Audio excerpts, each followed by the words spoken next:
नमस्कार दोस्तों, हम बात करते हैं विभिन्न विषयों से संबंधित समसामयिक मुद्दों से जुड़े तमाम तथ्यों और तथ्यों में छिपे विभिन्न पक्षों की। आज हम बात कर रहे हैं एंटी डिफेक्शन लॉ यानी दल बदल विरोधी कानून। इस कानून की चर्चा इसलिए हो रही है कि महाराष्ट्र में शिवसेना पार्टी का मामला चुनाव आयोग से होते हुए सुप्रीम कोर्ट तक पहुंच गया है। पिछले साल शिवसेना के 55 में से 40 विधायक पार्टी छोड़ गए। इन विधायकों ने ये नहीं कहा कि उन्होंने पार्टी छोड़ी है या पार्टी से बगावत की है, बल्कि ये दावा किया कि असली शिवसेना पार्टी इन्हीं की है। इन विधायकों ने बीजेपी के साथ मिलकर सरकार भी बना ली और फिर मामला चुनाव आयोग पहुंचा।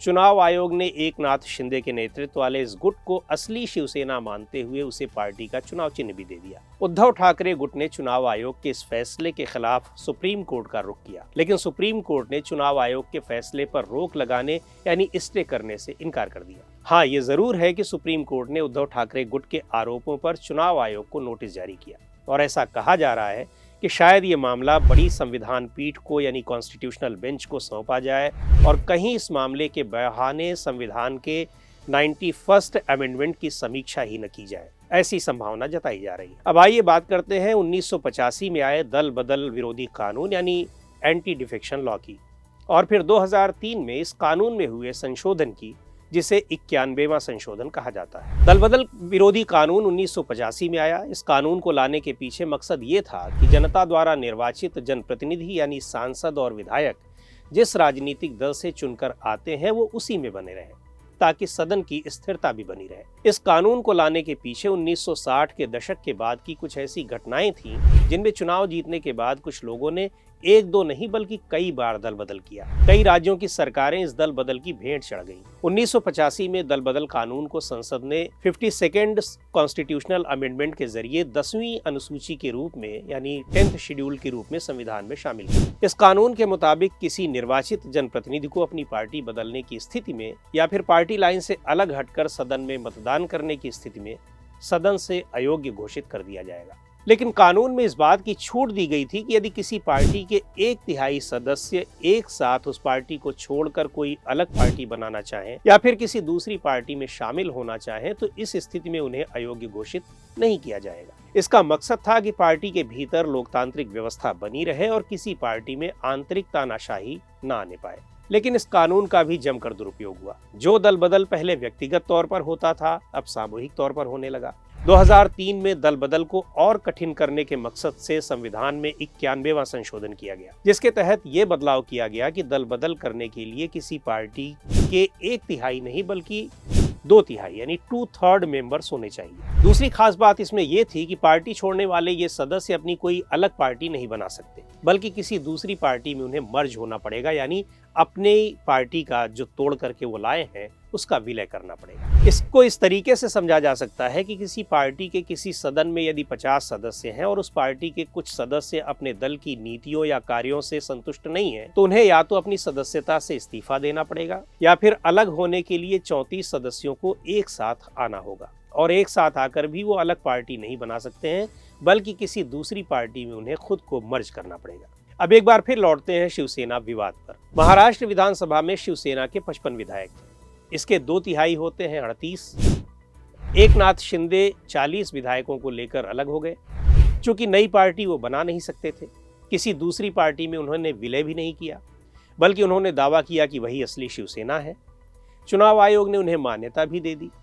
लेकिन अब एक सवाल ये है कि बचे विधायक क्या होंगे, और यदि शिंदे गुट को असली मान लिया गया तो इसका मतलब ये है कि जो बचे हुए 14 विधायक हैं वो बागी हुए।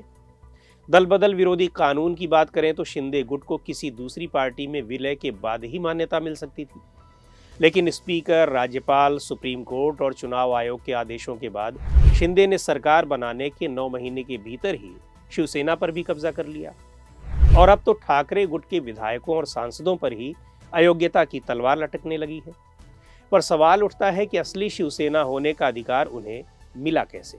दरअसल चुनाव आयोग ने सुप्रीम कोर्ट के Sadiq Ali versus election commission of India नामक 50 साल पुराने एक फैसले के आधार पर उन्हें शिवसेना का चुनाव चिन्ह सौंप दिया।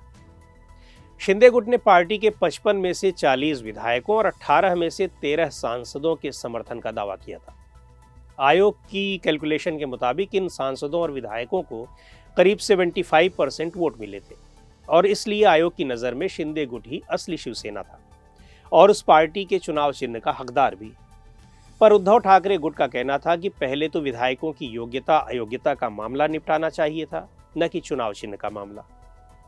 इस मामले में सामूहिक दल बदल को राजनीतिक और कानूनी मान्यता मिलने के बाद अब संविधान की 10वीं अनुसूची में रखे गए दल बदल विरोधी कानून की प्रासंगिकता पर भी सवाल उठने लगे हैं। सवाल इस बात को भी लेकर उठ रहे हैं कि यदि सदन में कुछ सदस्य सामूहिक तौर पर ही पार्टी छोड़कर दूसरी पार्टी में जाते हैं तो उनकी खुद की क्या हैसियत रहेगी।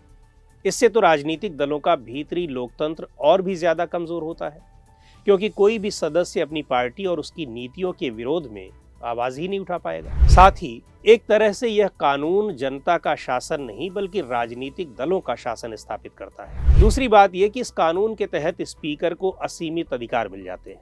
ऐसे मामले लंबे खींचते जाते हैं और कई बार तो ये इतने ज्यादा उलझे होते हैं कि इनके सुलझने से पहले सरकारें अपना कार्यकाल भी पूरा कर लेती हैं।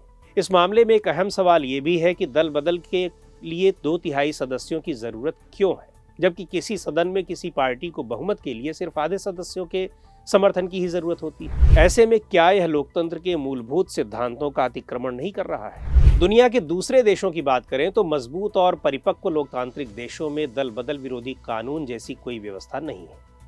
ब्रिटेन, अमेरिका, ऑस्ट्रेलिया जैसे देशों में तो जनप्रतिनिधि अपनी पार्टियों के विरोध में न सिर्फ अपनी बात रख सकते हैं बल्कि कई बार तो पार्टी लाइन से अलग होकर मतदान भी करते हैं, लेकिन इससे उनकी न तो सदन की सदस्यता प्रभावित होती है और न ही पार्टी की। इस संबंध में एक बेहद दिलचस्प उदाहरण है कि यदि एंटी डिफेक्शन लॉ जैसा कोई कानून ब्रिटेन में होता तो भारत 1947 में आज़ादी ही न हो पाता। दरअसल भारत की आज़ादी से ठीक पहले ब्रिटेन में जब आम चुनाव हुए तो विंस्टन चर्चिल की कंजर्वेटिव पार्टी चुनाव हार गई और क्लीमेंट एटली के नेतृत्व में लेबर पार्टी की सरकार बनी। वहां के लोअर हाउस यानी हाउस ऑफ कॉमन्स में एटली की पार्टी का बहुमत था, लेकिन हाउस ऑफ लॉर्ड्स में अभी भी चर्चिल की पार्टी बहुमत में थी और चर्चिल भारत की आज़ादी के पक्ष में नहीं थे। लेकिन हाउस ऑफ लॉर्ड्स में चर्चिल की पार्टी के ही एक सांसद ने मानवाधिकारों, मूल अधिकारों और लोकतंत्र की दुहाई देते हुए ऐसा भाषण दिया कि चर्चिल की पार्टी के तमाम सदस्य उसे सुनकर इंडिपेंडेंस ऑफ इंडिया एक्ट के पक्ष में मतदान करने को तैयार हो गए और 15 अगस्त 1947 को भारत को आज़ादी मिल गई।